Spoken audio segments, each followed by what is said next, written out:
ದೇಹದ ಪೋಷಣೆಗೆ ಬೇಕಾಗುವಂತಹ ಎಲ್ಲ ಅಂಶಗಳನ್ನು ಒಳಗೊಂಡಿರುವ ಮೊಟ್ಟೆಯನ್ನು ತಿಂದರೆ ಅದು ನಮ್ಮ ಆರೋಗ್ಯಕ್ಕೆ ಒಳ್ಳೆಯದು ಎಂದು ಹೇಳಲಾಗುತ್ತದೆ. ಪ್ರತಿನಿತ್ಯ 3 ಮೊಟ್ಟೆಯನ್ನು ಸೇವಿಸಬೇಕು. ಮೊಟ್ಟೆಯನ್ನು ಬೇಯಿಸಿ ತಿಂದರೆ ಅದರಲ್ಲಿ ಇರುವಂತಹ ಪೋಷಕಾಂಶಗಳು ಹೆಚ್ಚು ಲಭ್ಯವಾಗುತ್ತದೆ. ದಿನಕ್ಕೊಂದು ಮೊಟ್ಟೆ ಸೇವನೆ ಮಾಡಿದರೆ ಮೊಟ್ಟೆಯಲ್ಲಿ ಇರುವಂತಹ ಪೋಷಕಾಂಶಗಳಾಗಿರುವ ಗ್ಲುಟೆನ್ ಮತ್ತು ಜಿಕ್ಸಂಥಿನ್ ಅಕ್ಷಿಪಟಲದ ಅವನತಿಯನ್ನು ತಡೆಯುವುದು.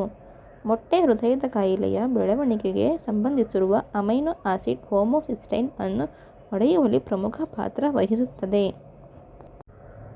ಬೇಯಿಸಿದ ಮೊಟ್ಟೆಯಲ್ಲಿ ವಿಟಮಿನ್ ಡಿ ಮತ್ತು ಪ್ರೋಟೀನ್ನಂತಹ ಪೋಷಕಾಂಶಗಳು ಹೆಚ್ಚಿರುತ್ತವೆ ಹಾಗೂ ಮೂಳೆಗಳನ್ನು ಬಲಪಡಿಸುತ್ತದೆ.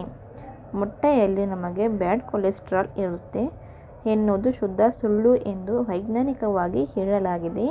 ಮೊಟ್ಟೆಯಲ್ಲಿ ಗುಡ್ ಕೊಲೆಸ್ಟ್ರಾಲ್ ಇರುವುದರಿಂದ ನಮಗೆ ಬ್ರೈನ್ ಮತ್ತು ಬಾಡಿಗೆ ತುಂಬ ಅವಶ್ಯಕತೆ ಇರುತ್ತದೆ. ನಿಮ್ಮ ಮೂಳೆಗಳು ಮತ್ತು ಸ್ನಾಯುಗಳನ್ನು ಬಲಪಡಿಸಲು ಪ್ರತಿದಿನ ಮೊಟ್ಟೆಗಳನ್ನು ತಿನ್ನಿರಿ. ಈ ನನ್ನ ವಿಡಿಯೋ ಇಷ್ಟವಾಗಿದ್ದರೆ ಲೈಕ್ ಮಾಡಿ, ಕಮೆಂಟ್ ಮಾಡಿ ಹಾಗೂ ಸಬ್ಸ್ಕ್ರೈಬ್ ಮಾಡಿ. ಮತ್ತಷ್ಟು ವಿಡಿಯೋಗಳು ಬೇಕಾದರೆ ಕಮೆಂಟ್ ಮಾಡಿ.